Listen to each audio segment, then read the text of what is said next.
محترم ورونو د قصص الانبیاء لسمه پته په تېره پته کې موږ د موسی علیه السلام هغه قصه بیانول چې د مدین څخه د مصر و طرف ته روان شو او پر لارې باندې شپه شوه تاریکه شوه او ډېر یخ و او لار هم ځینې ورکه شوه او دغه حالات الله عز وجل موږ ته په صورت طه کې بیانوي او فرمایي وهل اتاك حديث موسى او راغلی د تا ته قصه د موسی علیه السلام اذ رأى نارا کم وخت چې اور یې ولیدی د لرې یې لوړ په غره کې اور ولیدی او دی علیه السلام اور ته محتاج دی یخه او تاریکه شپه ده او د ده څخه لار هم ورکه ده دا د الله عز وجل تقدیر و هغه الله ورک کړي هغه الله شپه یخه او تاریکه کړه د پاره د دې چې موسی علیه السلام په رسالت سره غوره کړي فقال لاهلهم كثوا تاسې دلته کښېنئ ځکه وغره ته ختل مشکل دی او ښځه یې هم حامله ده اني آنست نارا ما اور ولیدی لعلی آتیکم منها بقبس شاید چې زه تاسې ته د هغه اوره څخه یو څه راوړم قبس ولمبې ته وایي او اجدو علی النار هدا او یا زه پر دغه اور لارښوونکی پیدا کړم یعنی هلته یو څوک وي چې لار راوښي فلما آتاها کم وخت چې اور ته راورسېدي د هغه ډیرو عجایبو منظرو څخه یې یو منظر او حالت ولیدي دا اور نه و بلکې نور و لو درخته ده نور ځینې راوځي موسی علیه السلام په تعجب کې سو دا روښانه درخته ده څه شي ده په دغه وخت کې غږ پر وسو فلما آتاها نودي یا موسی اوس چې موسی علیه السلام هلته ورغلی الهي او رباني غږ شروع سو دا هغه عظیم او مستقیم خطاب دی چې د الله عز وجل رب العالمین او انسان په مابین کې کیږي نه شی ورسره تشبیه کېدلی او نه ورسره مقایسه کېدلی سي او نه شی پسې رسېدلی سي بې له خطاب سوال او جواب څخه د رسول الله صلی الله علیه و آله وسلم هغه چې په اعلی علیین کې د معراج په شپه کړی دی خیر فلما آتاها نودي يا موسى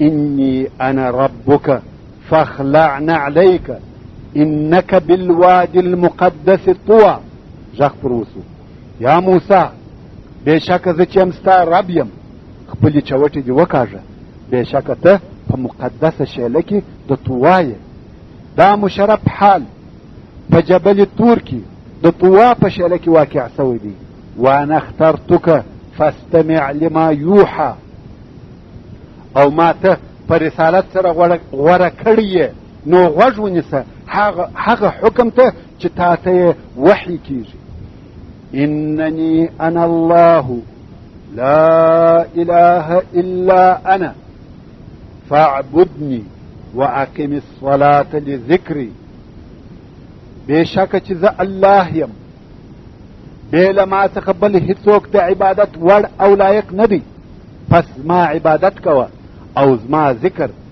یادونې دپاره لمونځ ادا کوه ان الساعة آتیة اکاد اخفیها لتجزا کل نفس بما تسعى بېشکه قیامت راتلونکی دی زه اراده لرم چې دغه د قیامت د راتلو وخت پټ کم او د قیامت راتګ د دې دپاره هم ضروري دی چې هر سړي ته د هغه د عمل جزا ورکول سي فلا يصدنك عنها من لا يؤمن بها واتبع هواه فترضى نو خامخا دې د دغه ایمان راوړلو څخه تا نه منع کوي هغه څوک چې پر هغه ایمان نه لري او د خپلو خواهشاتو متابعت کوي که ته چیرې د دغه ایمان راوړلو څخه منع وکې نو ته به هلاک سي ورونو په دغه درو آیاتو کې د الله عز وجل د طرفه و موسی علیه السلام ته اول خالص توحید وروښول سو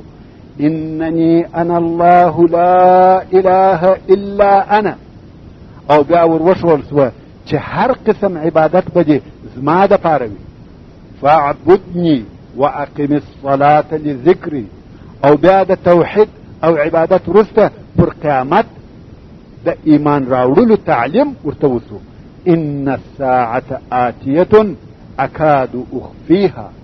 او بیا دا ورته وویل سوه چې د بدانو سره مه کښېنه او پام کوه د هغو متابعت ونه کې چې د دغه خپل عمل او عقیدې څخه دې وانړوي. که فرضاً داسې پېښه سي نو ته هلاکېږې. او تر دې وروسته د موسی علیه السلام د نبوت او رسالت دپاره د الله عز وجل د طرفه مقدمه شروع کیږي او الله عز وجل پوښتنه ځینې کوي وما تلک بیمینک یا موسی. او دغه په راسته لاس کې دې څه شي دی یا موسی؟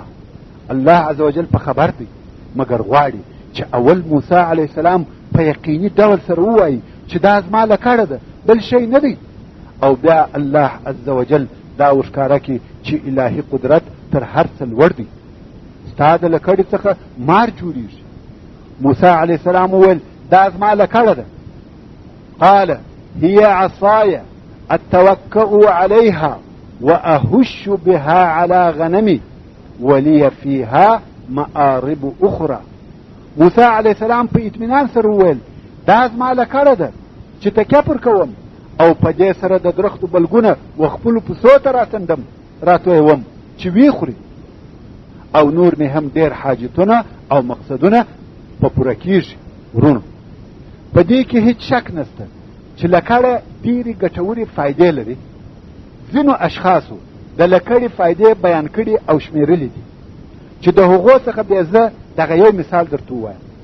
د تاریخ علما وایي چې د حجاج ابن یوسف الثقفي په مخه یو صحرایي عرب ورغلی. حجاج ورته ویل یا اعرابي د کومه راغلی؟ هغه ویل د دشت او صحرا څخه. حجاج ویل دا په لاس کې دې څه شي ده؟ صحرایي ویل دا مې لکړه ده.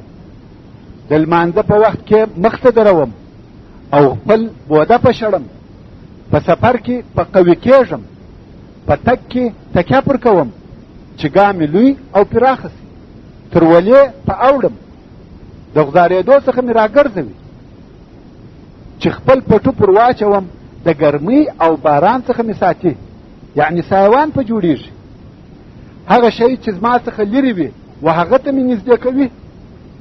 که د یو چا کور ته ورغلم دروازه پټه کوم، د سپو د داړلو څخه ځان په ساتم، په ویشتلو کې د نیزې پر ځای درېږي، په جنګ کې د تورې کار ځینې اخیستل کېږي، پسو ته بلګونه په راتویوم. ولی فیها مآرب اخرى کثیرة لا تحصى. د پلار څخه ماته په میراث را پاته ده او زما څخه به مې زوی ته پاته وي. بېرته خپلې قصې ته راګرځم.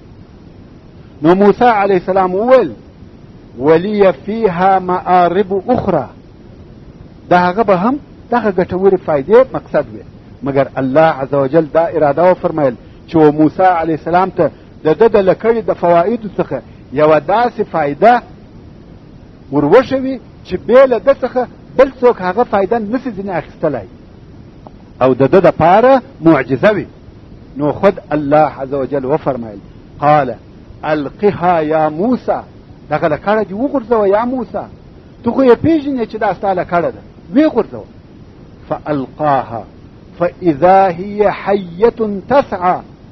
موسی علیه السلام هم دغه خپله لکړه پر مځکه وغورځوله چې ناببره هغه لکړه یو ژوندی مار و چې ځغستلی یې.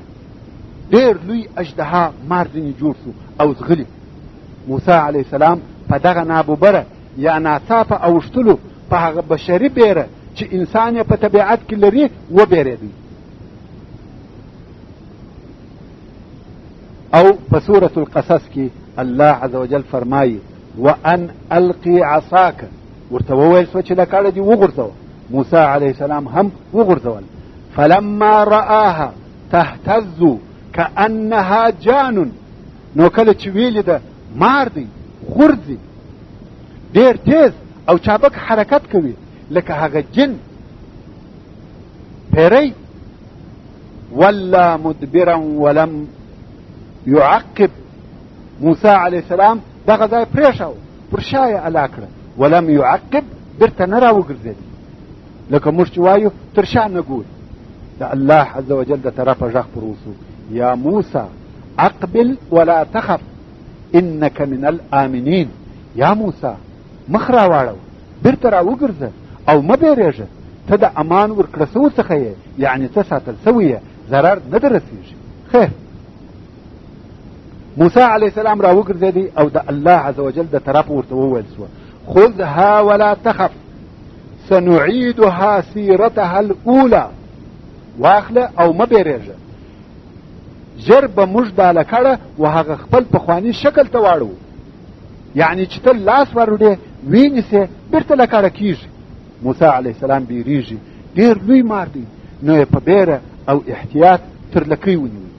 هغه مار بیرته لکړه سو او د الله عز وجل د طرفه بل امر هم ورته وسو، فرمایي وضمم یدک الی جناحک، خپل لاس په تخرک یا بغل نه نباسه. او په بل آیات کې فرمایي اسلک یدک فی جیبک، خپل لاس دې په ګریوانه نه نباسه، چې د دواړو معنا یوه ده او ټوله معنا داسې سوه لاس دې په ګریوانه نه نباسه چې تر بغل دې لاندې سي. موسی علیه السلام دا کار وکړي، لاس یې په ګریوانه نه نیستی تر څو تر بغل یې لاندې سو. کم وخت چې لاس یې راویستی تک سپین او روښانه دی، ځلیږي. تاسو ته دا معلومه ده چې موسی علیه السلام په رنګ تور و، ډېر تور، او چې لاس یې تر بغل لاندې کړي تک سپین او ځلیدونکی سو. الله عز وجل فرمایي وضمم یدک الی جناحک تخرج بيضاء من غیر سوء آیة اخرى. او په سورة القصص کې فرمایي اسلک یدک فی جیبک تخرج بيضاء من غیر سوء. من غیر سوء یعنی کومه مریضي او بدي پکښې نسته، لکه پس او برس، چې دا هم د موسی علیه السلام د پاره بله معجزه سوه. لاس تر بغل لاندې کې سپین او ځلیدونکی سي، بل وار یې تر بغل لاندې کې پر هغه پخواني حال سي. د ده علیه السلام په اختیار دی، څرنګه چې خوښه وي هغسې کوي. د الله عز وجل د طرفه دا هم ورته وویل سوه وضمم الیک جناحک من الرهب، یعنی که د کم وخت د بیرې احساس وکړي لاس دې پر خپل ځګر کښېږده، بیره در څخه لرې کېږي. یعنی که د مار یا برس یا بل هر شي څخه بیره درته پیښه سوه، خپل لاس دې پر خپل ځان راټول که، پر ځګر یې ونیسه، بیره در څخه ایسته کېږي. او بیا نو الله عز وجل ورته وفرمایل فذلک برهانان من ربک الی فرعون وملئه انهم كانوا قوما فاسقین. نو دغه دواړو عصا او ید بیضا، لکړه او روښانه لاس، و فرعون او د هغه قوم ته ستا د رب د طرفه ستا په رسالت دوه دلیله او سندونه دي. او بیا نو ورته وویل سوه اذهب الی فرعون انه طغى. د دغه معجزو سره فرعون ته ورسه چې هغه یاغي او باغي سوی دی، د بندګۍ د حدودو څخه یې تجاوز کړی دی. موسی علیه السلام په دعا شروع وکړه، الهي امر یې قبول کړي. اوس د دغه کار دپاره د الله عز وجل څخه استعداد او کومک طلبوي. قال رب اشرح لي صدري ويسر لي امري. ویل زما ربه سینه مې را پراخه کړې، حلیم بردبار د حوصلې خاوند مې وګرځوې، او زما دغه مهم کار چې تبلیغ دی راته آسانه کړې. واحلل عقدة من لساني يفقه قولي. الهي زما د ژبې څخه غوټه خلاصه کړه چې خلق په تبلیغ کې زما په خبرو وپوهېږي. د موسی علیه السلام ژبه په کوچنیوالي سوځل سوې وه چې د هغه په واسطه یې صافې خبرې نه سوای کولی. نو ویل الهي زما په ژبه کې بندوالی سته، دغه راڅخه ایسته کړې. سبحان الله. پس له دغه دعا څخه موسی علیه السلام چې به عادي خبرې کولې ژبه بې بندېده، او که بې فرعون او خلق دعوتول په آخره درجه کې به فصیح و. د دعوت او تبلیغ دپاره چې به ودرېدی الله عز وجل به ژبه ور خلاصه کړه، او که به په ورځني ژوند کې عادي خبرې کولې هغه د ژبې بندوالی به ورسره و. او بیا نو موسی علیه السلام و خپل رب ته یو شفاعت وکړي. ام المؤمنین حضرت عایشه رضی الله تعالی عنها وایي د بشر په تاریخ کې تر هغه ټولو لوی او عظیم شفاعت د موسی علیه السلام شفاعت دی. که یو څوک د چا دپاره واسطه کېږي او یا یې شفاعت کوي، تر دغه به لوی شفاعت نه چا کړی وي او نه به وکړي. د حضرت عایشه رضی الله تعالی عنها څخه که به چا پوښتنه وکړه چې کم شفاعت ډېر لوی شفاعت دی، دې رضی الله تعالی عنها به ویل د موسی علیه السلام شفاعت، کوم وخت چې د خپل ورور هارون علیه السلام د پاره واسطه سو او د رب العزت څخه یې وغوښتل چې هارون دې هم زما سره نبي سي، واقعا هم تر دې به لوی توسط او شفاعت چیرې وي چې د یو چا په غوښتنه دي بل څوک نبي سي. خو د موسی علیه السلام په شفاعت او غوښتنه هارون علیه السلام نبي سو. واجعل لي وزيرا من أهلي هارون أخي اشدد به أذري وأشركه في أمري. موسی علیه السلام وویل ما ته زما د اهل څخه یو وزیر یو کومک کوونکی وګرځوه، هارون چې زما ورور دی او په ده سره زما ملا قوي که، او هارون زما سره دغه زما په کار او وظیفه کې شریک که، یو د بل ملاتړ سره کوو. كي نسبحك كثيرا ونذكرك كثيرا انك كنت بنا بصيرا. د پاره د دې چې ستا تسبیح ډیر ووایو او تا په ذکر او ثنا سره ډیر یاد کو، بېشکه چې ته زموږ په حال ښه خبر او لیدونکی یې. د الله عز وجل د طرفه ورته وویل سوه قال قد اوتیت سؤلك یا موسی. الله عز وجل وفرمایل یا موسی ستا غوښتنه و تا ته درکړه سوه، خواست دې قبول دی. نو هارون علیه السلام د موسی علیه السلام په دعا او غوښتنه نبي سو. موسی علیه السلام د هغه خطر په اندازه پوهېدی چې دا به زما دپاره څونه لوی خطر وي چې د فرعون سره مخامخ سم. هغه فرعون چې په کبر او جبروت سرکشي او خودخواهي کې اوج ته رسېدلی و، خاصتا چې موسی علیه السلام ته دا هم ور معلومه وه چې تر نبوت د مخه زما څخه په مصر کې هغه د قتل خطا هم پیښه سوې ده. نو خود و الله عز وجل ته په دغه سوال او جواب کې دا عرض هم وکړي قال ربي إني قتلت منهم نفسا فأخاف أن يقتلون. ویل الهي ما د دغه قبطیانو څخه یو نفر وژلی دی، نو زه بیریږم چې دوی به ما د هغه په قصاص کې مړ کړي. او د هارون علیه السلام د ملګرتیا غوښتنه یې وکړه. الله عز وجل د ده په جواب کې وفرمایل قال سنشد عضدك بأخيك ونجعل لكما سلطانا فلا يصلون إليكما بآياتنا أنتما ومن اتبعكما الغالبون. الله عز وجل وفرمایل ستا بازو به ستا په ورور در قوي کو او تاسې ته به ستاسې پر دشمنانو قوت او تسلط درکو، پس وبه نه رسیږي دوی تاسې ته، یعنی د دوی ضرر تاسې ته نه در رسیږي په سبب د معجزو زموږ. تاسې او هر هغه څوک چې ستاسې متابعت وکړي غالبه یاست. موسی علیه السلام د فرعون پر طرف وررهي سو، مصر ته ورسېدی. هلته د خپلې مور ورور او خور سره ولیدل او بیا یې هارون علیه السلام د ځان ملګری کوي د فرعون د قصر پر طرف وررهي سوه.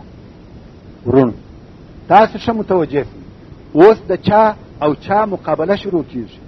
د مقابلې اول طرف چې موسی علیه السلام دی، اولا د کښتې طبقې بني اسرائیلو څخه دی، دوهم د فرعون او فرعونیانو په نیز مجرم او قاتل دی، دریم خوار او غریب دی تر داسې اندازې چې د خپلې ښځې مهر یې په 10 کاله نوکري او چوپاني ادا کړي، څلرم بېکسه او تنها دی، فقط دی او د ورور هارون علیهم السلام دی. او د مقابلې دوهم طرف فرعون د مصر پاچا دی، مغروره او خودخوا دی، هغه چې ویل یې انا ربکم الاعلی، سرکشه ظالم او خونخوار دی، د لشکرو امیر دی، د مال او پیسو ټول امکانیات ورسره دي. په دې مقابله کې به څوک کامیاب وي؟ د عقل او اسبابو په حساب په 100 فرعون کامیاب دی. مګر یا هلته یو بل فرق هم شته، هغه دا چې د موسی علیه السلام سره الهي او آسماني کومک شته. فرعون که څه هم په مځکني کومکو ډېر پوره او کامل دی، خو د آسماني کومک څخه محروم او بې برخې و. خیر، موسی او هارون علیهم السلام د فرعون علیه اللعنه و قصر ته ورورسېدل. هلته دروازوانان او پیرداران ولاړ دي، هغه یې نه پرېږدي چې د فرعون سره وویني، ځکه فرعون ته یوازې د قومو مشران ورتلای سوای، بل چاته د ورتګ اجازه نه وه. نو پیردارانو موسی علیه السلام د ورتګ څخه منع کړ، مګر موسی علیه السلام ویل زه رسول یم.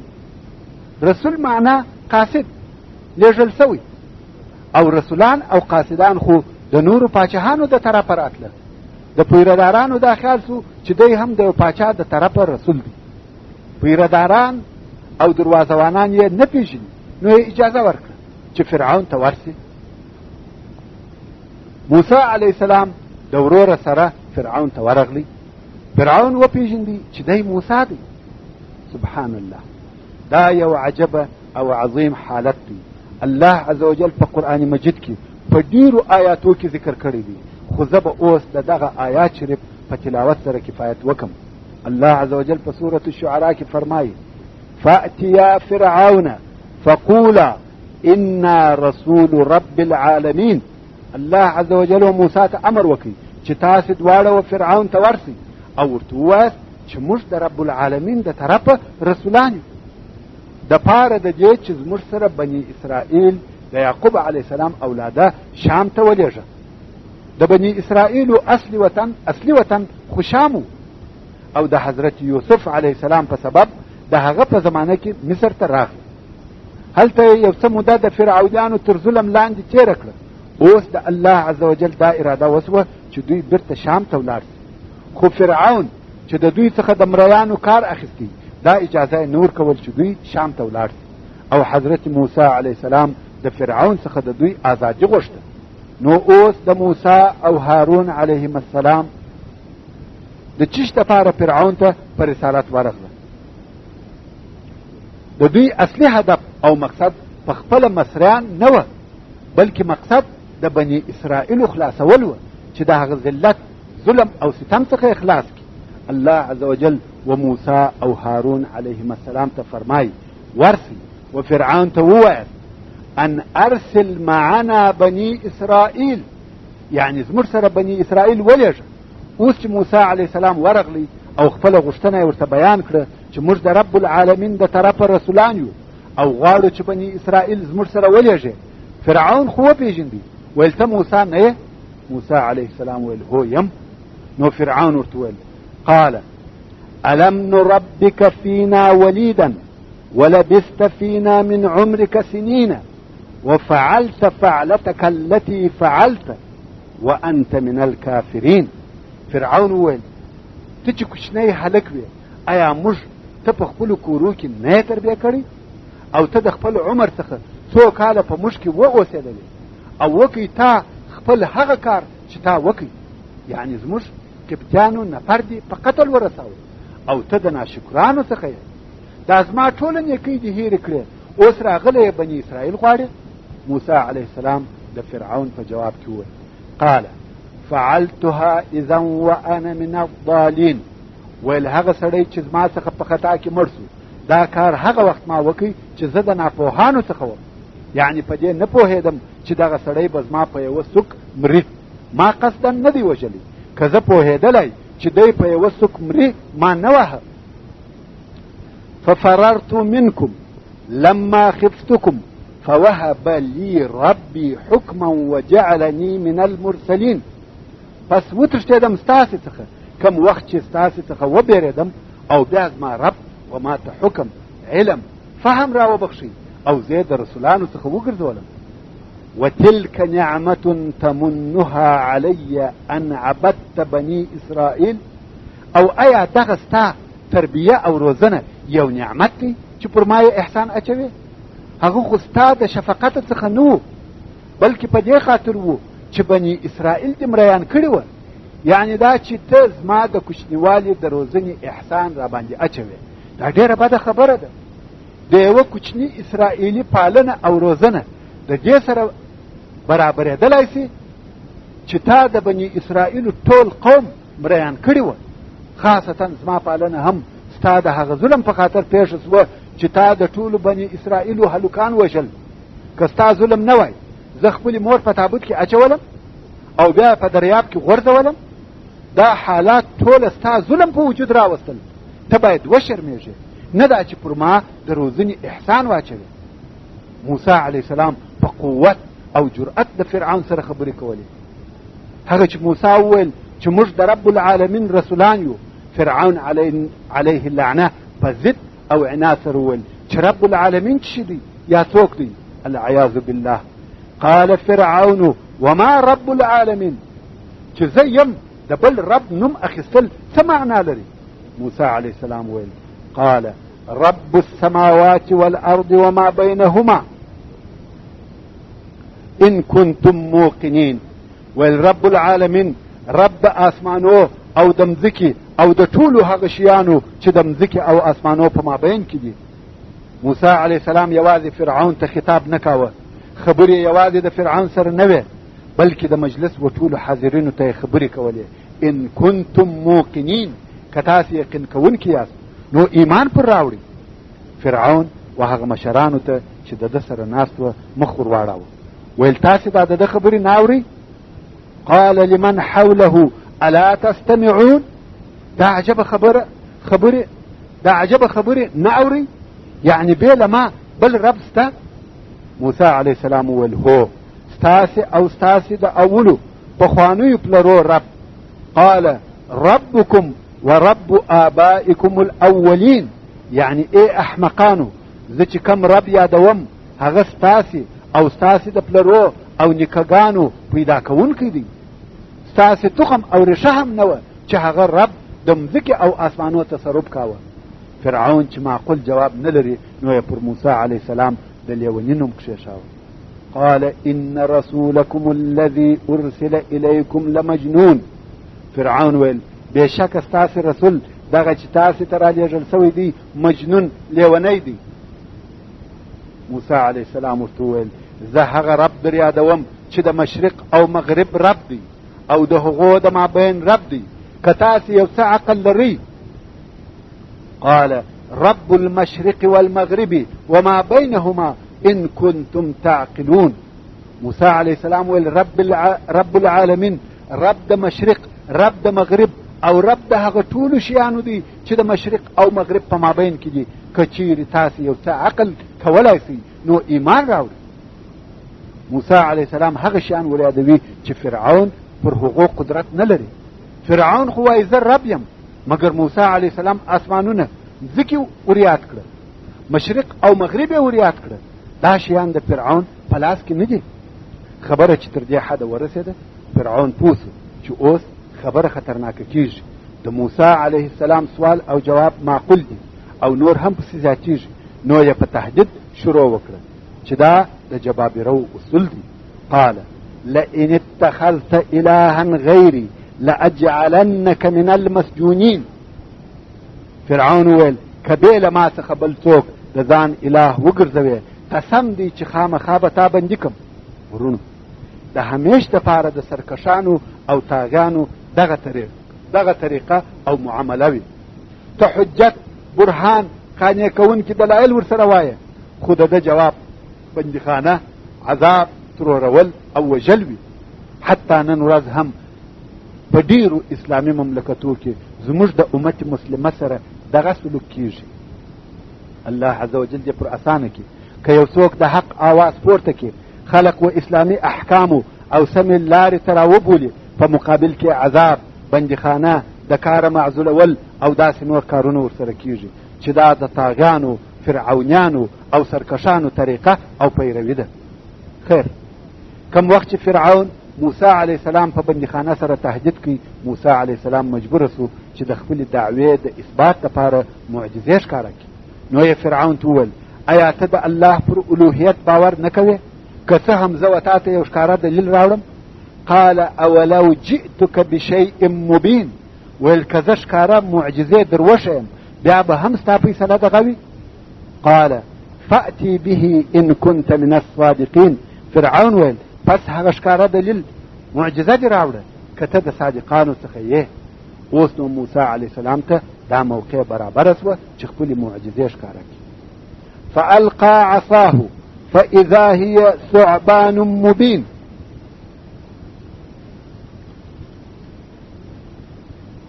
پس موسی علیه السلام خپله لکړه وغورځول چې ناببره هغه یو ښکاره ښامار و. ونزع یده فاذا هي بيضاء للناظرین. او د خپل ګریوانه څخه یې لاس راویست چې ناب وبره هغه لاس تک سپین او ځلېدونکی. فرعون چې تر اوسه د خدایي دعوه کول اوس وارخطا سو. موسی علیه السلام دوې ډېرې لوی معجزې ورښکاره کړې چې د هغو په لیدلو فرعون او هغه د ده سره ناست خلق ټول په حیرت او دهشت کې سول. خو فرعون ډېر ژر خپل اعصاب سره راټول کړه، وبېرېدی چې دا د ده سره ناست حاضرین د موسی علیه السلام و دعوت ته تسلیم نسي. نو یې فورا وویل قال اجئتنا لتخرجنا من ارضنا بسحرك یا موسی، ایا ته د دې لپاره موږ ته راغلی یې چې موږ د خپلې مځکې څخه ستا په سحر وباسې یا موسی؟ تا سحر راته راوړي؟ دا کارونه خو د ساحرانو دي، موږ په دې شیانو پوهیږو. د مصر مځکه په ساحرانو ډکه ده، ته غواړې چې د سحر په کارو بني اسرائیل د مصر څخه وباسې؟ فلنأتینک بسحر مثله فاجعل بیننا وبینک موعدا لا نخلفه نحن ولا انت مکانا سوا. پس خامخا به د دغه سحر په مثل موږ هم سحر درته راوړو، که ته ساحر یې زموږ سره هم ساحران سته. نو زموږ او ستا په مابین کې یوه وعده وټاکه، یو وخت معلوم که چې نه به موږ مخالفت کوو او نه ته.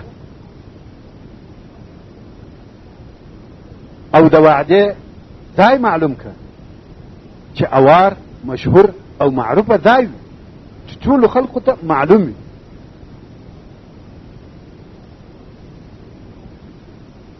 او ټول خلق راټول سي وویني چې څوک غالبه کیږي.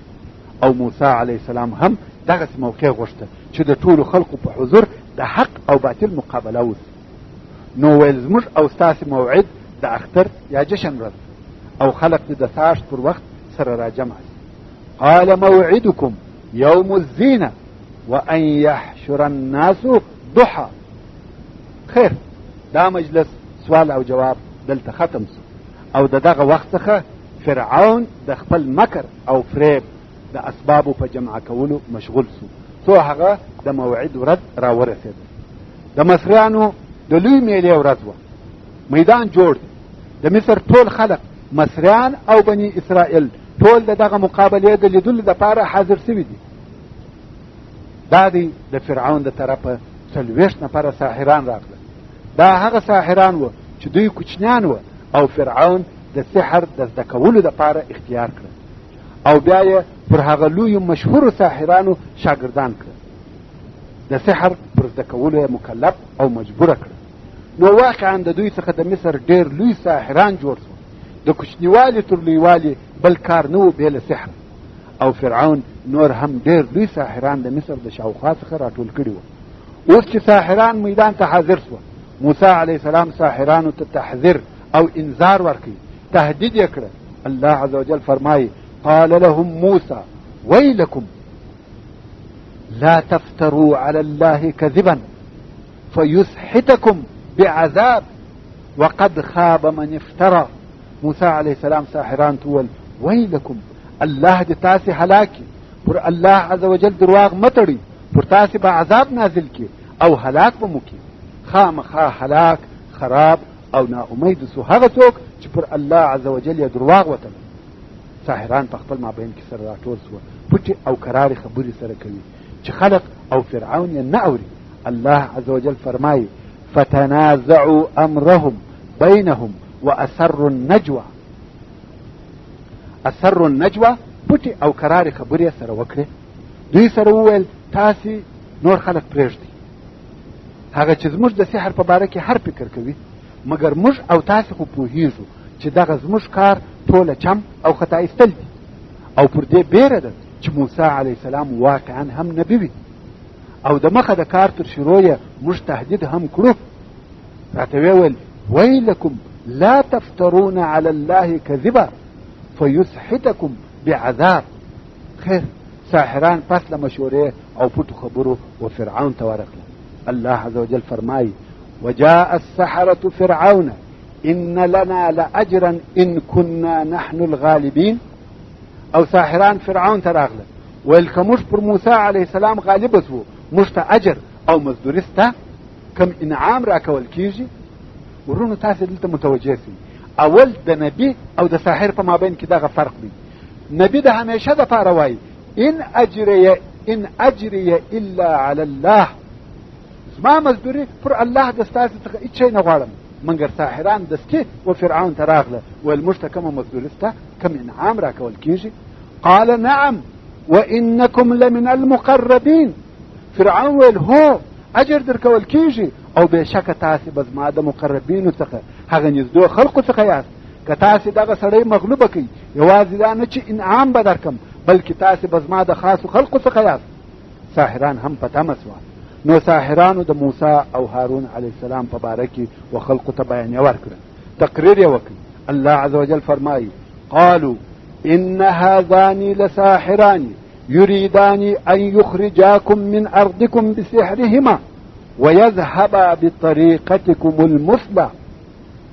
جادوګران وویل دغه دواړه ساحران دي، دوی غواړي چې په خپل سحر سره تاسې د خپلې مځکې څخه وباسي او ستاسې دغه ښه دین در څخه ایسته او محو کړي.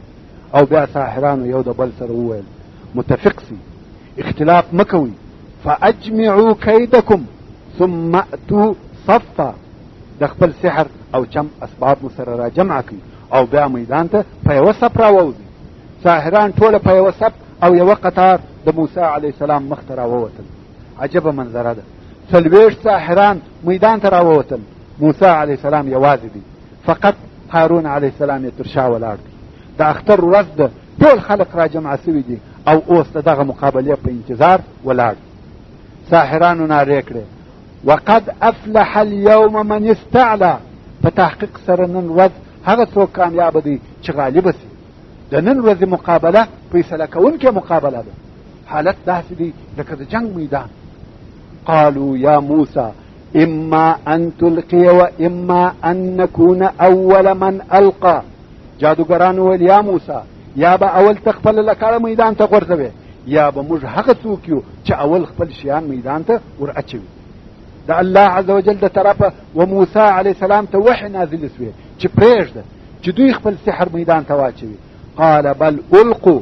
موسی علیه السلام ویل بلکې تاسې خپل سحر میدان ته واچوئ.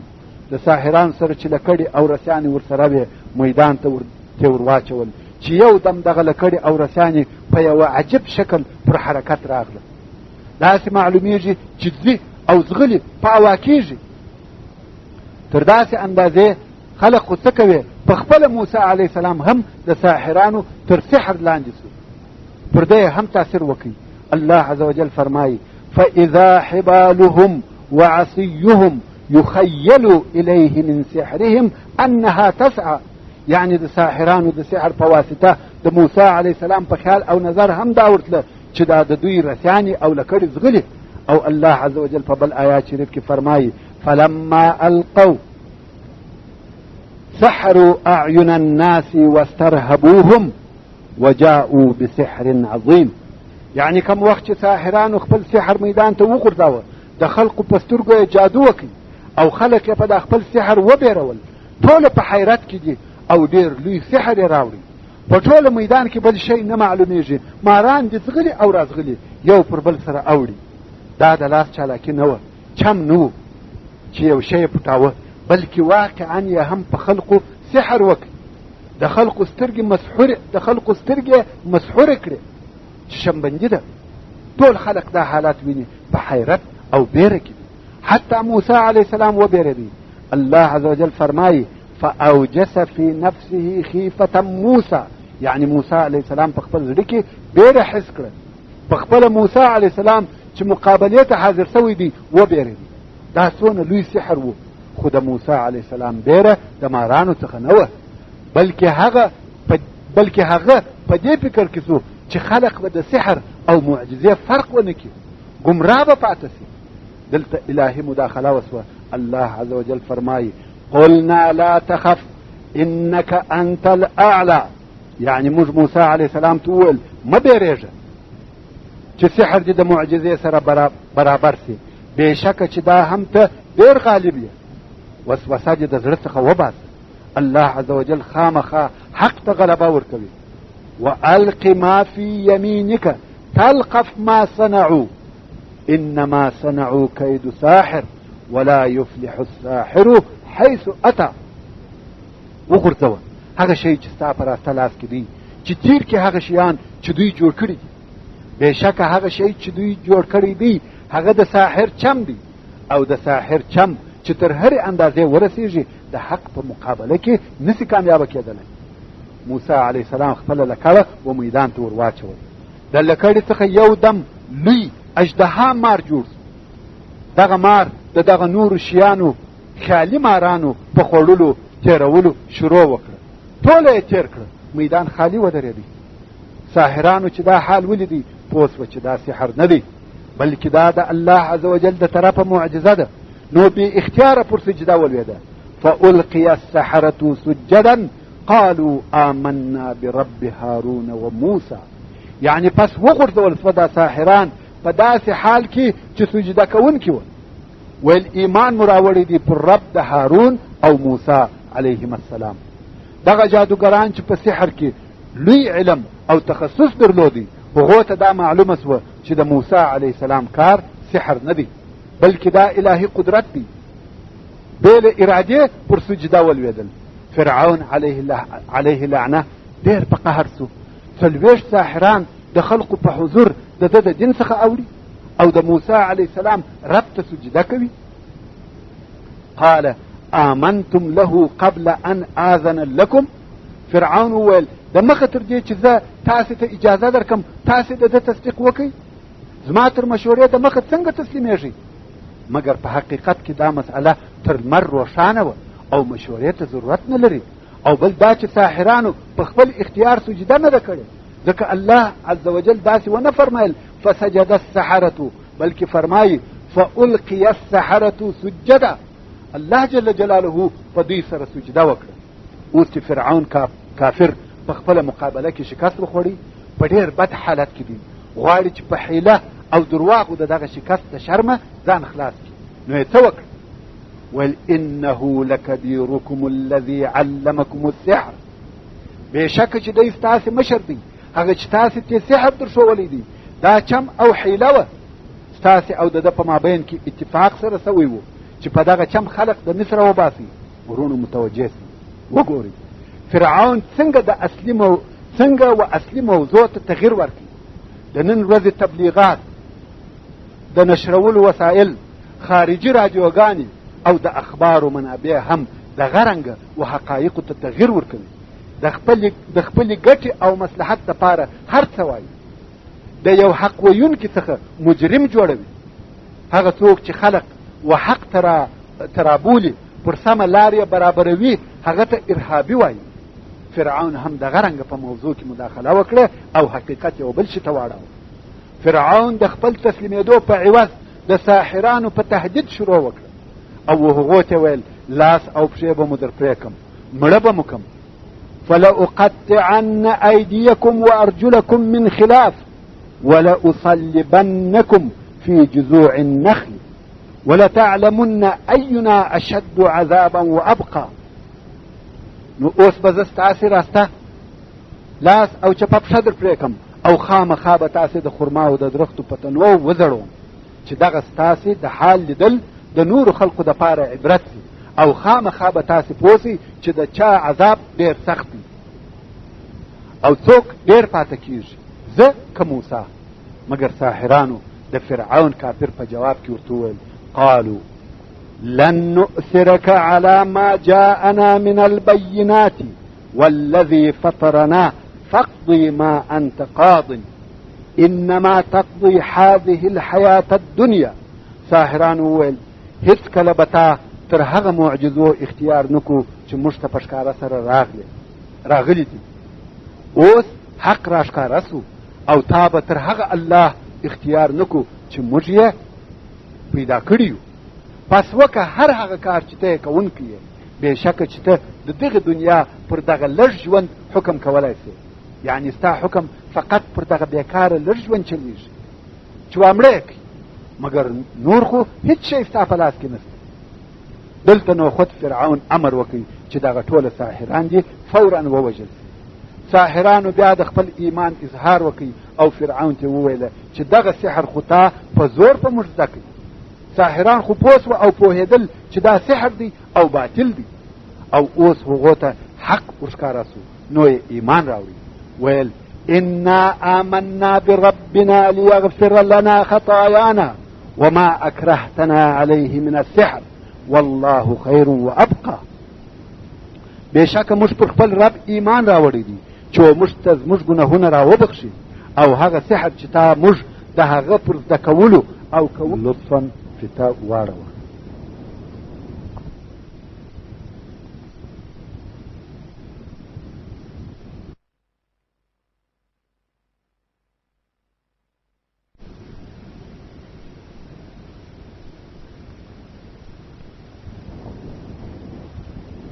ساحرانو چې حق او باطل سره وپېژندل نو یې وویل انا آمنا بربنا لیغفر لنا خطايانا وما اکرهتنا علیه من السحر والله خیر وابقى. بېشکه موږ پر خپل رب ایمان راوړی دي چې موږ ته زموږ ګناهونه راوبخښي او هغه سحر چې تا موږ د هغه پر زده کولو او کولو مجبوره کړو راوبخښي او الله جل جلاله تر هر څه خیر او بهتر دی او دی عز وجل باقی پاتې کېدونکی دی. خیر ساحرانو ایمان راوړي او دوی اول هغه څوک دي چې د فرعون په قوم کې تر ټولو د مخه ایمان راوړی دي، مګر هو پس له هغه سړي څخه چې موسی علیه السلام ته په ځغستا ورغلی و چې د مصر ووځه فرعون دې وژني، هغه هم تر دوی د مخه ایمان راوړي. عبد الله ابن عباس رضی الله تعالی عنهما وایي چې په مصر کې د فرعون د قوم څخه چې قبطیان و بې له درو نفرو بل هیچا ایمان نه راوړي بې له دغه ساحرانو، او هغه درې نفره آسیه رضی الله تعالی عنها د فرعون ښځه او هغه سړی چې موسی علیه السلام ته په ځغستا ورغلی و، او درېیم نفر چې ایمان یې راوړي هغه د فرعون د کورنۍ څخه و، مګر هو دغه سړي د فرعون او د هغه د قوم څخه ایمان پټاوه. بني اسرائیلو هم ایمان راوړي او نور نو ټوله قبطیان پر کفر و. خیر د ساحرانو په شکست او د هغو په ایمان راوړلو ټولو خلقو ته حق او حقیقت ښکاره سو، مګر دلته فرعون د خپلې عملیې سره مشوره وکړه چې زه باید څه وکړم. هغو ویل پر بني اسرائیلو نور هم عذاب زیات کړه. فرعون هم د عذاب په زیاتېدو امر وکړي. الله عز وجل فرمایي فلما جاءهم بالحق من عندنا قالوا اقتلوا أبناء الذين آمنوا معه واستحيوا نساءهم وما كيد الكافرين إلا في ضلال. يعني كم وقت موسى عليه السلام زموږ د طرفه و دغه قبطیانو ته په حق سره راغلی خپلې معجزې ښکاره کړې، نو فرعونیانو ویل چې د هغه بني اسرائیلو زامن وژني چې د موسی علیه السلام سره ایمان راوړي او لونې یې ژوندي پرېږدي چې ستاسې خدمت به کوي. الله عز وجل د دوی په جواب کې فرمایي چې نه دی مکر د کافرانو مګر په ګمراهي کې. خیر د دغه امر په صادرېدو پر بني اسرائیلو بیا عذاب او مصیبت نازل شو. فرعون ویل چې زما سره ضد کوئ، زما عبادت نه کوئ او خلق هم زما د دینه اړوئ، دا یې عذاب دی. او فرعون کافر نور تیری او تجاوز هم کاوه و خپلې عملیې ته بیا ویل چې ما ته اجازه راکړئ چې موسی ووژنم. الله عز وجل فرمایي وقال فرعون ذروني اقتل موسى وليدعو ربه. او فرعون خپلې عملیې ته وویل پرېږدئ چې موسی ووژنم او دی د خپل رب رابولي چې زما څخه اخلاص کړي. اني اخاف ان يبدل دينكم او ان يظهر في الارض الفساد. بېشکه چې زه بیریږم چې ستاسې دین به بدل کړي یا به د مصر په مځکه کې فساد ښکاره کړي. فرعون علیه لعنه خودپسنده مغرور متکبر د پسخند پر قسم ویل چې موسی څوک دی زه یې وژنم، پرېږده چې دی د خپل رب څخه کومک وغواړي. فرعون پر بني اسرائیلو عذابونه تیروي او موسی علیه السلام په وژلو تهدیدوي. موسی علیه السلام د خپل رب څخه کومک وغوښتي او دعا یې وکړه. وقال موسی اني عذت بربي وربكم من كل متكبر لا يؤمن بيوم الحساب.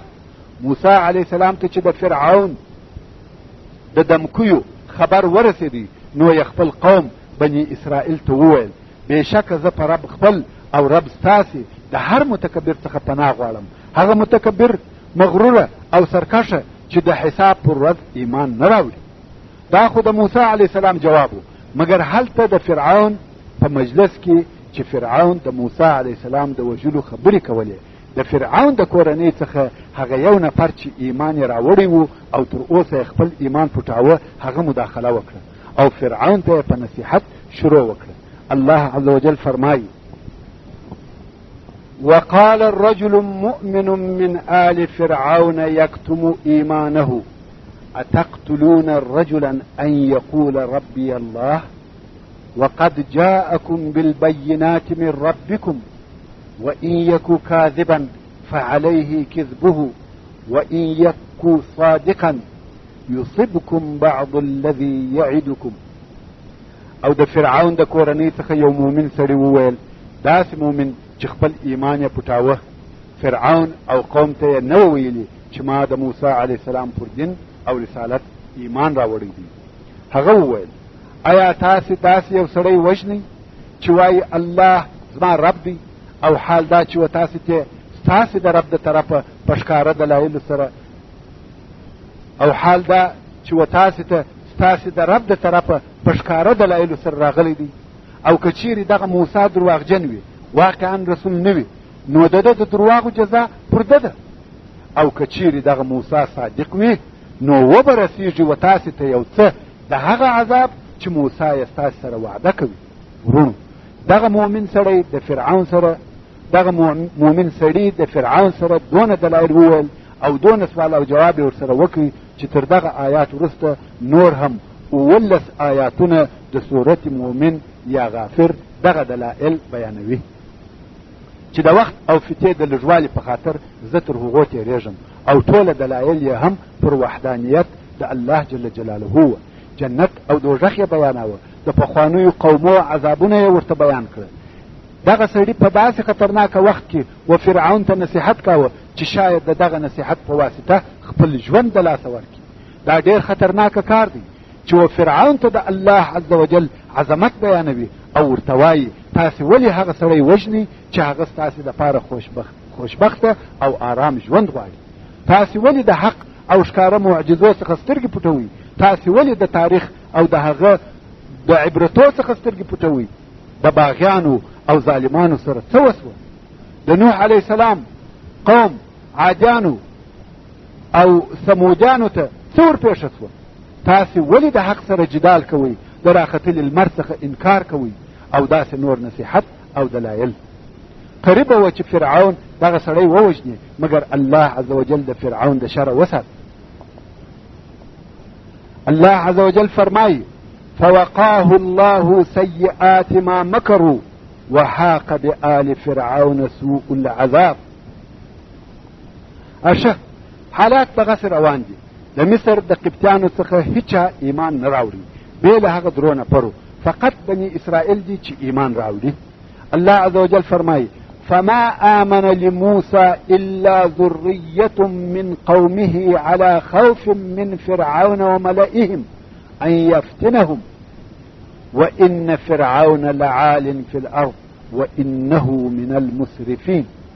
نو پر موسی علیه السلام ایمان نه راوړي مګر یو څو ځوانانو د ده د قوم چې بني اسرائیل دي، سره له دې چې دغه ځوانان د فرعون او د هغه د عملیې څخه بیرېده او بېشکه چې فرعون د مصر په مځکه کې جابر او متکبر و او د تر حد تېری کړی و، حتی چې د خدایي دعوه یې هم وکړه.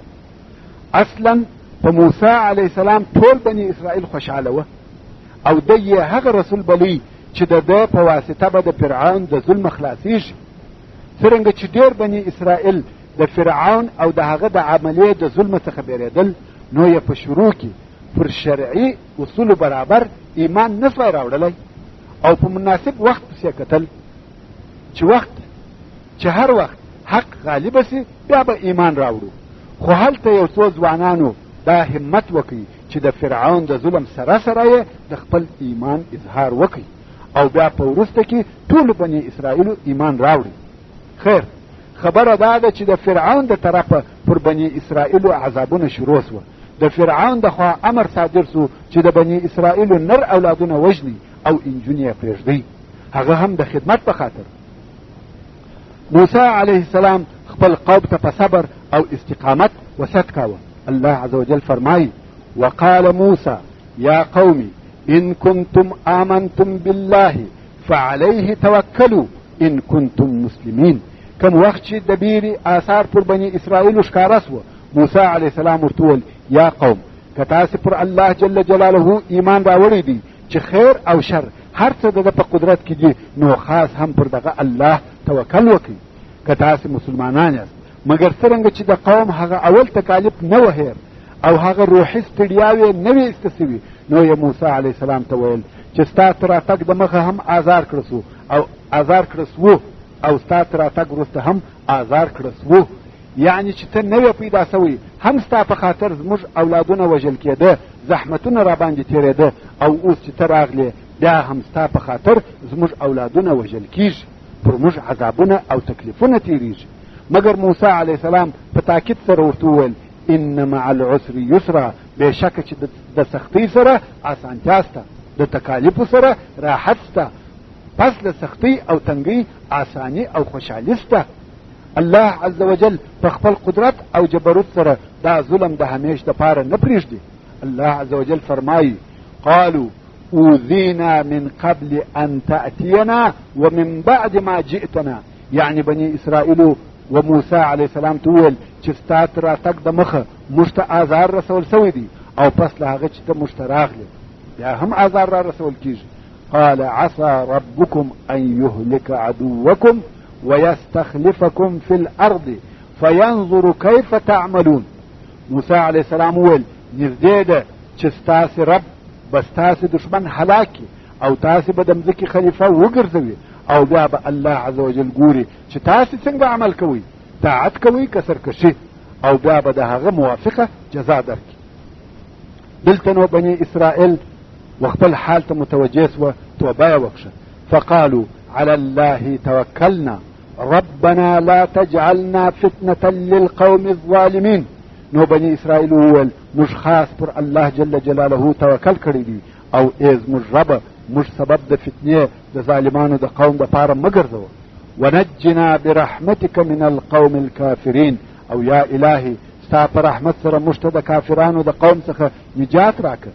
اوس چې د فرعون د هلاکت وخت را نږدې کېږي، او تر هغه د مخه د فرعون پر قوم د آفتو د نازلېدو وخت راتلونکی و، نو الله عز وجل و موسی او هارون علیهم السلام ته وحی نازل کړي چې د بني اسرائیلو کورونه دي د قبطیانو د کورو څخه جلاوي، چې تر دې وروسته پر قبطیانو آفتونه نازلېږي. الله عز وجل فرمایي واوحینا الى موسی واخیه ان تبوأ لقومكما بمصر بيوتا واجعلوا بيوتكم قبلة واقيموا الصلاة وبشر المؤمنين. او موږ و موسی او د ده ورور ته وحی نازل کړي چې تاسې په مصر کې د خپل قوم دپاره کورونه وټاکئ او کوټې خپلې و قبلې ته مخامخ وګرځوئ او تاسې لمونځونه ادا کوئ، او ای موسی مسلمانانو ته زیری په نصرت او جنت سره ورکړه.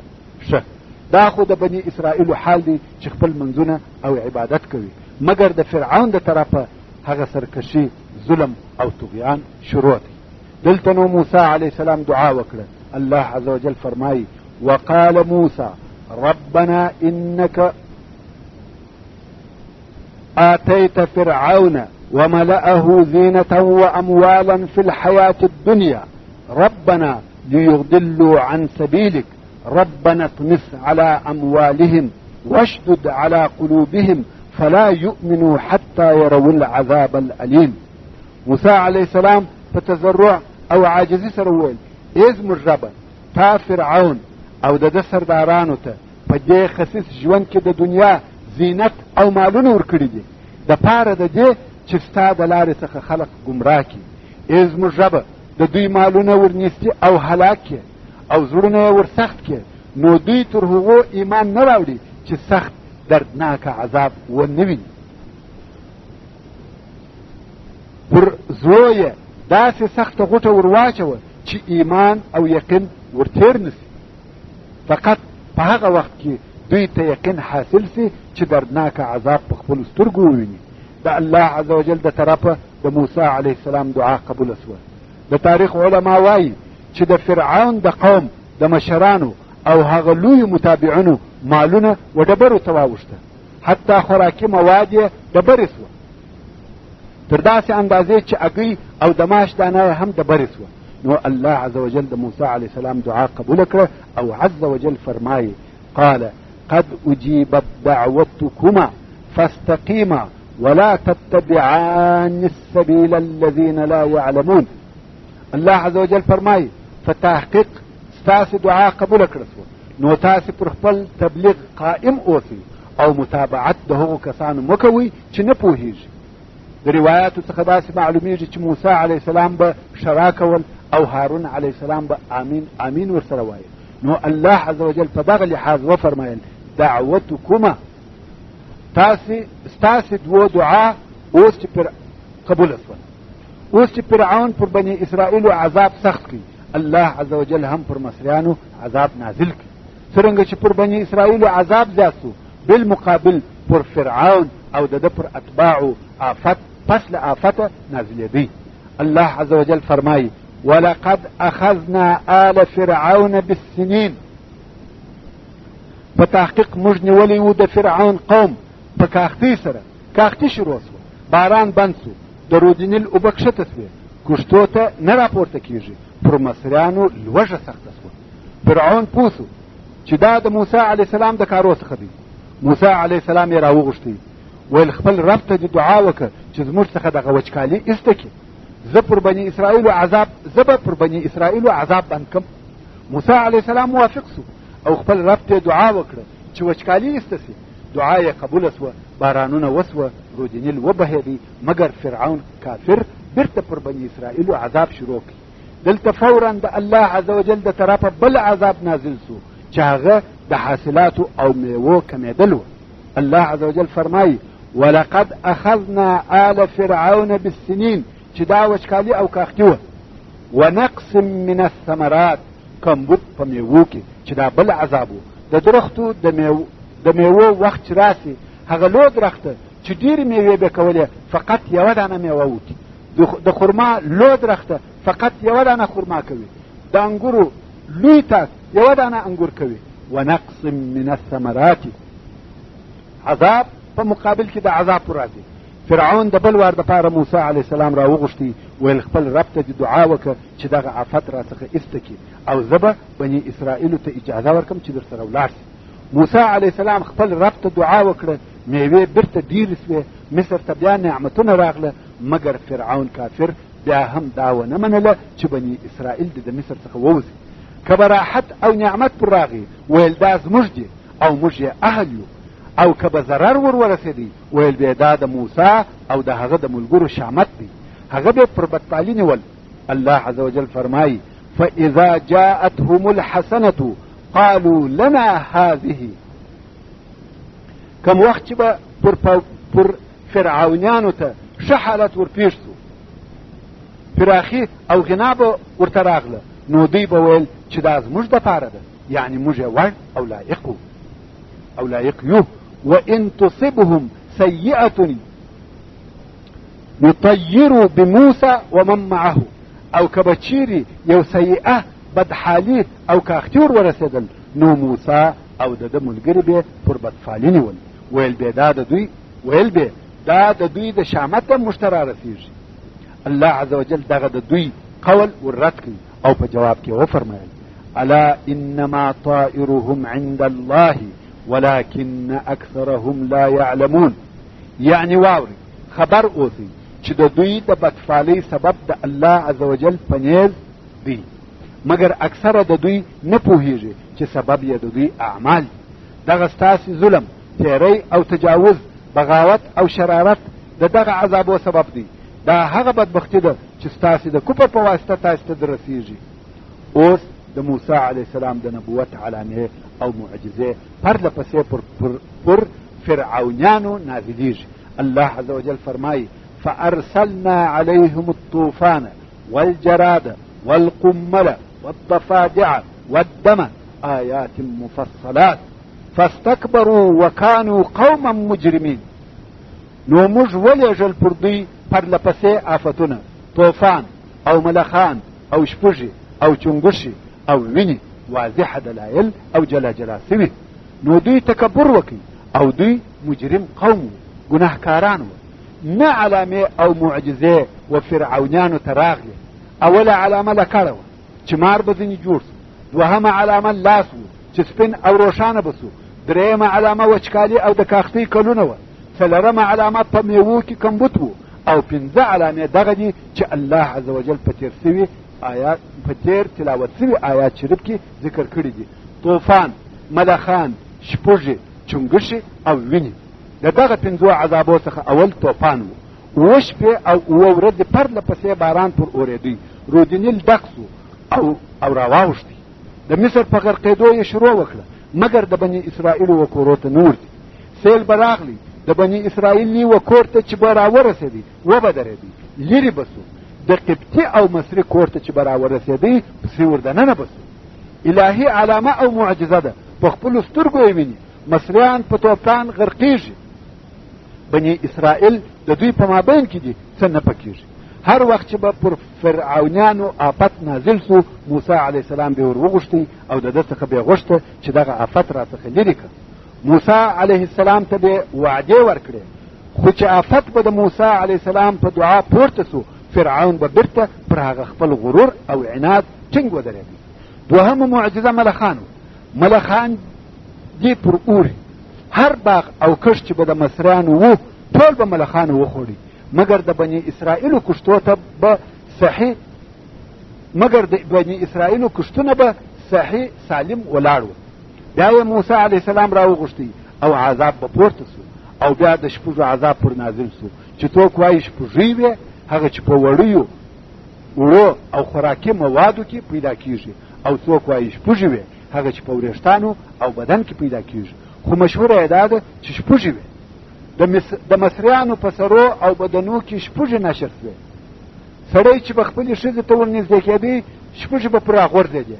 ځایونه او کورونه یې د شپږو ډک سوه، خو بني اسرائیل ته هېڅ نه ورپېښېده. دا هم یوازې په قبطیانو کې وې. ډېر لوی عذاب و. سړی چې به راغلی چې په خپل بستر کې پرېوځي، هغه به په شپږو ډک و. په کالو او خړو کې شپږې وې. تر شپږو وروسته چنګوشي ورته راغلې. چنګوشي نشر او ډېرې سوې، مګر د بني اسرائیلو سره هېڅ نسته چې لوښی خلاص کړي په هغه کې چنګوشي وي. غواړي چې پر بستر پرېوځي، هلته چنګوشي وي. غواړي چې یو شی وخوري، چې خوله خلاصه کړي، خولې ته یې چنګوشه ورغورځي. عجب حالت دی چې الله عز وجل په ګرفتاره کړي دي. په خوب کې په خوله چنګوشي ورننوځي. په هر عذاب کې موسی علیه السلام تزاری کوي او د بني اسرائیلو د آزادېدو وعده ورکوي، خو چې عذاب ایسته نه تا کړي نه ما. هغه کبر او غرور، ظلم او ستم دی. سو بالاخره هغه معجزه راغله چې فرعون ورته تسلیم سو. ویني د وینو معجزه، هر معجزه چې به ورته راغله، هر آفت چې به پر نازل سو، د هغه د ایسته کېدو سره به طغیان او سرکشي شروع کړه. خو د وینو عذاب فیصله کوونکی عذاب و. ویني هغه معجزه وه چې خبره یې خلاصه کړه. خلق به نیل ته راتله، اوبه به یې ځینې څښلې.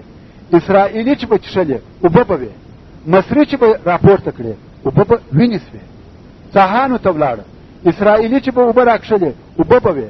مصري چې به راکښلې، وینې به وې. مصریان اوبه نه لري، اوبه پر قطع سوې. مصریان مجبوره سوه. د بني اسرائیلو څخه به اوبه غوښتې. ځینې اسرائیلیان نرمدله وه چې مصري به اوبه ځینې وغوښتې، ده به هم هغه خپل د اوبو د ژي یا منګي څخه اوبه ورکړې. چې مصري ته به یې ورتویولې، هغه به وینو ته اوښتې. اسرائیلي چې به څښلې، اوبه به وې، خو قبطي ته به وینې سوې. بالاخره اسرائیلي او قبطي به د یوه کټورې څخه اوبه څښلې.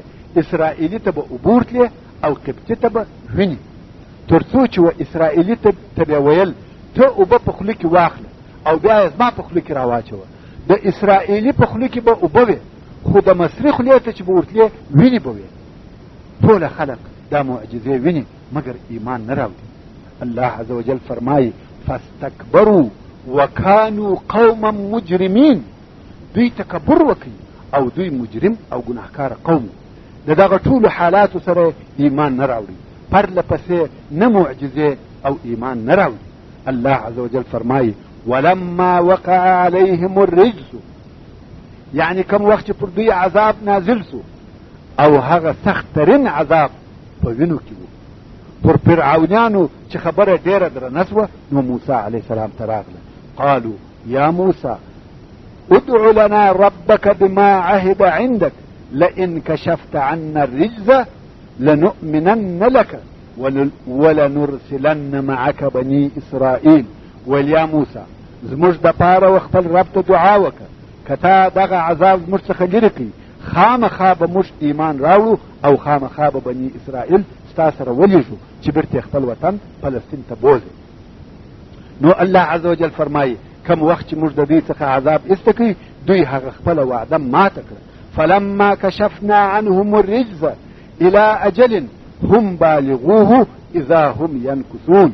په اول کې چې دغه عذاب ځینې پورته سو، فرعون و بني اسرائیلو ته اجازه ورکړه چې دا د وینو عذاب ځینې پورته سو. په اول کې فرعون اجازه ورکړه، ویل ودې موسی علیه السلام پوهېدی چې د فرعون په وعده او خبرو باور نسته، بلکې د الله عز وجل د طرفه وحی ورته راغلی چې د سبا انتظار مه کوه، په دغه شپه بني اسرائیل وباسه. الله عز وجل فرمایي ولقد اوحینا الى موسی ان اسری بعبادي. نو دا الهي امر و چې د شپې ووځي. بني اسرائیلو هم ژر ژر دروازې سره ټکولې چې درځي. دا تلوار هم په دې خاطر و چې فرعون د خپلې رای څخه وانه وړي. د سهار انتظار یې نه کاوه، په دغه شپه حرکت شروع سو. 6 لکو بني اسرائیلو په حرکت شروع وکړه. کالی او سامانونه، حیوانات او نور ضروریات ورسره دي. د شپې حرکت وکړي او د فلسطین اراده لري. د 6 لکو نفرو یو ځایي هجرت دی چې ودې ته هجرت عظیم ویل کېږي. دوی نو پرېږده چې رهي دي. کوم وخت چې سهار سو فرعون فکر وکړي چې څنګه او ولې مې و بني اسرائیلو ته د تګ اجازه ورکړه، خدمت به مو څوک کوي، مریان به مو څوک وي. الله عز وجل فرمایي اذا هم ينكثون. پس له هغه څخه چې عهد او پیمان یې ورسره وکړي، د وتلو اجازه ورکړه، اوس یې هغه خپل عهد مات کړي. نو فرعون هم د خپل لشکر په راټولولو شروع وکړه چې په بني اسرائیلو پسې ولاړ سي او راویې ګرځي. اصلا فرعون په خپله اراده نه دی وتلی، دا هم د الله عز وجل اراده وه چې پسې ورووځي.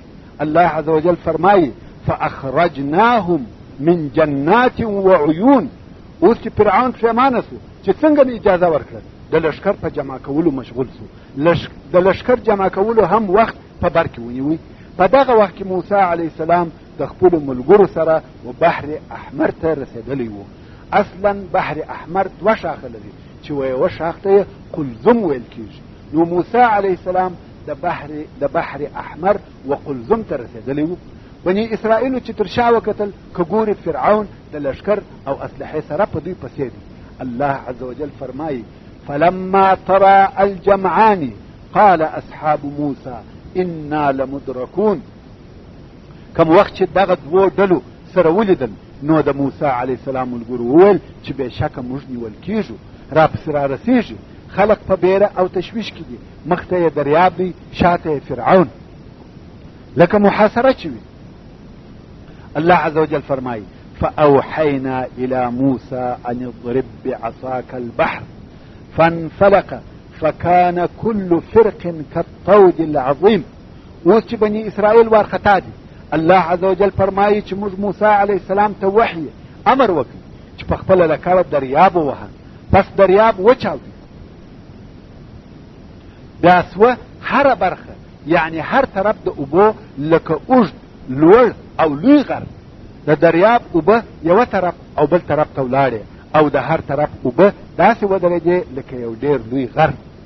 موضح القرآن وایي چې دریاب ډېر زیات ژور و او اوبه یې 12 ځایه وچاودلې. 12 کوڅې پکښې جوړې سوې چې د بني اسرائیلو د 12 قبیلو دپاره جلا جلا لار جوړه سوه او د هرو 2 کوڅو په مابین کې اوبه داسې ودرېدې لکه لوی لوی غرونه. او هغه لار چې د بحر په مابین کې جوړه سوه تر اوسه خو هلته اوبه وې، نو خود خټې پاته سوه او په خټو کې تګ کول مشکل دي. مګر یا الله عز وجل په خپل قدرت وچه کړه. الله جل جلاله فرمایي فاضرب لهم طريقا في البحر یبسا، پس جوړه که دوی ته د لکړې په وهلو په دریاب کې وچله. لا تخافوا درکا ولا تخشا، نه به بیریږي ته په تعقیب د فرعون چې وبه مونیسي، او نه به بیریږي د غرقېدلو څخه. فرعون د خپله لښکره سره په پسې دی، خو دلته د دریاب پر غاړه فرعون ودرېدی، بیریږي، نسي ورته مخه کېدلی، مګر الله عز وجل د فرعون آس ورپورې وهه. فرعون خو په فکر کې ولاړ و، بیرېدی، مګر د فرعون آس ورته مخه سو، په دریاب ورګډ سو. فرعون چې پر آس پور و او په دریاب ګډ سو، لښکر هم ټوله په پسې سو. موسی علیه السلام او د ده ملګري ټول تر دریاب واوښته، حتی آخري نفر یې هم د دریاب څخه پورته سو. د مخه تر دې چې فرعون او د ده لښکر تر دریاب تیر سي، دریاب سره ګډ وډ سو او دوی غرق سو. الله عز وجل فرمایي فغشیهم من الیم ما غشیهم، پس لاندې یې کړه دوی د دریاب څخه هغه شي چې لاندې یې کړه، یعنی نور نو په دوی پسې سر مه ګرځوه، هر څه چې ورته پیښه سوه هغه ورته پیښه سوه. الله عز وجل د فرعون د مرګ حال بیانوي او فرمایي وجاوزنا ببني إسرائيل البحر فأتبعهم فرعون وجنوده بغيا وعدوا حتى إذا أدركه الغرق قال آمنت أنه لا إله إلا الذي آمنت به بنو إسرائيل وأنا من المسلمين. الله عز وجل فرمایي او تیر کړه موږ بني اسرائیل تر دریاب، او په دوی پسې فرعون او د ده لښکر د ظلم او تجاوز دپاره په پسې سوه، تر هغو چې دغه فرعون غرق سو. اوس چې په اوبو کې ډوب سو او پر خپل مرګ وبېرېدی، نو یې وویل پر دې مې ایمان راوړی دی چې هیڅ معبود برحق نشته مګر بې له هغه ذات څخه چې بني اسرائیلو پر هغه ایمان راوړی دی، او زه د مسلمانانو څخه یم، یعنی د الله جل جلاله و احکامو ته تسلیم یم. فرعون کله دا اقرار وکړي؟ هغه وخت چې مرګ یې ولیدي، او پر دغه وخت توبه نه قبلیږي. الله عز وجل دغه د ده خبره ورد کړه او وی فرمایل الآن وقد عصيت قبل وكنت من المفسدين. ایا اوس دی ایمان راوړي؟ حال دا چې د مخه دی زما د رسول نافرمانی کول او ته د مفسدینو څخه وې. شاعر وایي ای ناپوهه نن ژړا کړه پر خپل ځان، زکندن کې بیا سود نه کړي هېڅ ارمان. فالیوم ننجیک ببدنک لتکون لمن خلفک آیه، نن ورځ به تا ته ستا په بدن سره نجات درکو، یعنی بدن به دې د دریابه لږ لغړ وباسو، هغه هم د دې دپاره چې د هغه وروسته راتلونکو خلقو دپاره یو نشانه، یو علامه وګرځي، د عبرت دلیل وګرځي. په مواضح القرآن کې لیکلي دي لکه څرنګه چې د فرعون بې وخته ایمان راوړل بې فایدې وه، الله جل جلاله هم دغسې د ده تر مرګ وروسته د ده و بدن ته بې فایدې نجات ورکوي. نو الله عز وجل ورته وویل چې بدن به دې همیشه پاته سي، مومیا به وي چې خلق یې د عبرت دپاره په ټول تاریخ کې ویني. دا عبرت دی. الله سبحانه وتعالی د ده جسد د همیش دپاره پرېښاوه چې خلق عبرت په واخلي. لتکون لمن خلفک آیه. او واقعا هم تر اوسه پورې د فرعون جسد په موزیم کې موجود دی چې رمسیس ثاني ورته وایي. رمسیس دغه فرعون دی چې الله عز وجل یې جسد د عبرت دپاره پرېښاوه. په حدیث شریف کې راغلی دي چې جبریل علیه السلام ورسول الله صلی الله علیه و آله وسلم ته وویل د هیڅ چا څخه مې په هغه اندازه بد نه دي راغلي لکه د فرعون څخه چې مې بد راتله. او یا رسول الله که تا زه په هغه حالت کې لیدلی وای چې ما د ده په خوله کې اوبه وپاشلې دپاره د دې چې د شهادت کلمه ونه وایي او بیا یې الله عز وجل ونه بخښي. ورونو سره له دې چې فرعون دغه شاهدي ادا کړه مګر الله عز وجل نه کړه قبوله، د مرګ په وخت کې توبه نه قبلیږي. فرعون لعن په غرقېدو مړ سو او بني اسرائیل یې د شر خلاص و او تر دریاب واوښته. محترم ورونو، اصلا د موسی علیه السلام قصه و دوو حصو ته ویشل کېږي چې اوله حصه په مصر کې د فرعون سره وه او موږ ولیده چې د مصر واقعات په څه ډول پای ته ورسېده. بني اسرائیل د فرعون د ظلم څخه خلاص وه او الله عز وجل فرعون او د لښکرې په دریاب کې غرق کړه. او اوس به د موسی علیه السلام د قصې دوهمه حصه درته بیان کم چې هغه واقعي دي چې د فرعون تر غرقېدو وروسته پیښیږي، او دغه واقعات چې د فرعون تر غرقېدو وروسته پیښ شوي دي دا هغه واقعات دي چې په سینا او فلسطین کې پیښ شو. اوس چې موسی علیه السلام او د قوم تر دریاب واوښته او الله عز وجل د هغه لوی عذاب څخه خلاص کړه چې د فرعون او د هغه د عملیې د لاسه ورسېده، الله عز وجل فرمایي وَإِذْ أَنْجَيْنَاكُمْ مِنْ آلِ فِرْعَوْنَ يَسُومُونَكُمْ سُوءَ الْعَذَابِ يُقَتِّلُونَ أَبْنَاءَكُمْ وَيَسْتَحْيُونَ نِسَاءَكُمْ وَفِي ذَلِكُمْ بَلَاءٌ مِّن رَبِّكُمْ عَظِيمٌ. او در په یاد کوي هغه وخت چې موږ تاسې ته د آل فرعون څخه نجات درکوي چې تاسې ته به سخت عذاب درکاوه چې ستاسې زامن به وژل چې نسل مقدسي او ستاسې لونې به د خپل خدمت دپاره ژوندي پرېښولې چې په دغه کې ستاسې د رب د طرفه څخه ډېر لوی ازمویښت او امتحان و. ښه خیر، اوس خو بني اسرائیل د فرعون د عذاب څخه خلاص وه او تر دریاب واوښته. یو څه تګ یې وکړي، پر یو قوم راغله چې د بتانو عبادت یې کاوه. ورونو د دغه اوس څخه د بني اسرائیلو و اعمالو او اقوالو ته متوجه سي. بني اسرائیلو تر اوسه هغه ټوله حالات، معجزې او آفتونه په خپلو سترګو لیدلي دي. د مخه تر دې چې و فلسطین ته ورسېږي تر اوسه په سینا کې دي هغه بتپرستان یې ولیدل.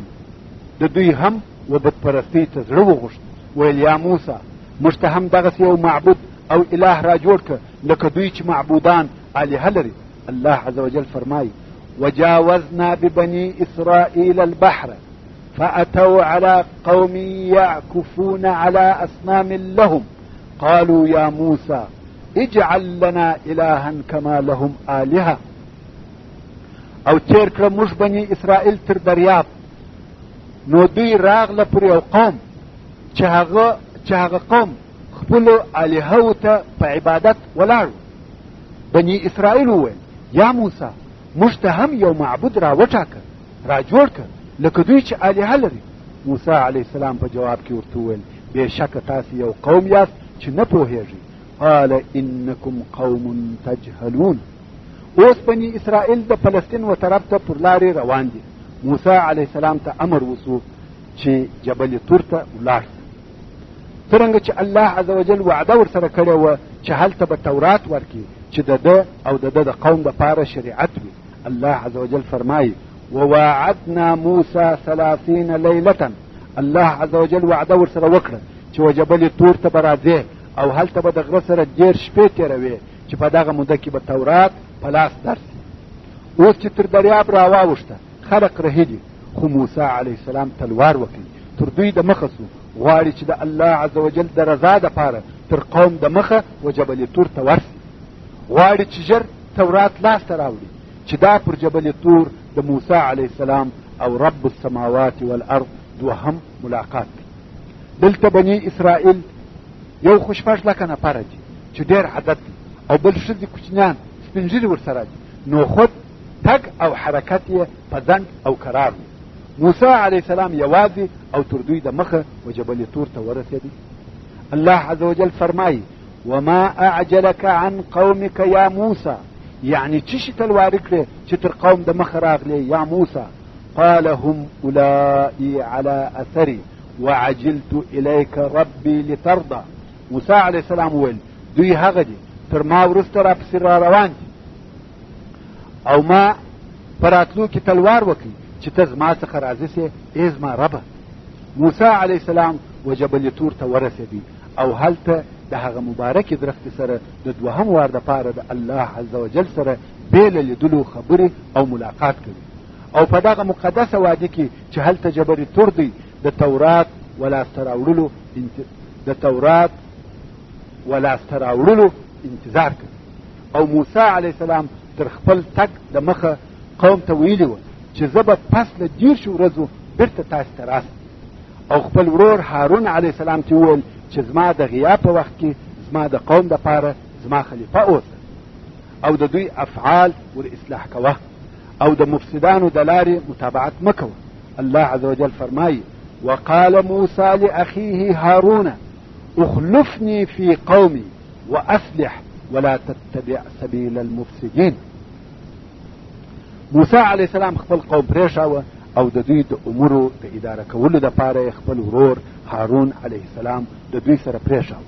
په دغه موده کې چې موسی علیه السلام هلته په جبل طور کې و، د خپل رب جل جلاله سره یې مستقیمې بې له واسطې بې له وحیو خبرې کولې. نو ځکه موسی علیه السلام ته کلیم الله ویل کېږي. الله عز وجل فرمایي وکلم الله موسی تکلیما، په تشدید سره د لام د کلمه، یعنی دا خبرې یوار نه دي بلکې څو واره په تکرار سره الله جل جلاله خبرې ورسره کړي. موسی علیه السلام هلته په جبل طور کې دی او 10 ورځې تېروي. نو موسی علیه السلام د دغه 10 ورځو په جریان کې د الله عز وجل دپاره هلته روژه نیول. او بیا دا ور معلومه سوه چې د 10 روژې نیولو په خاطر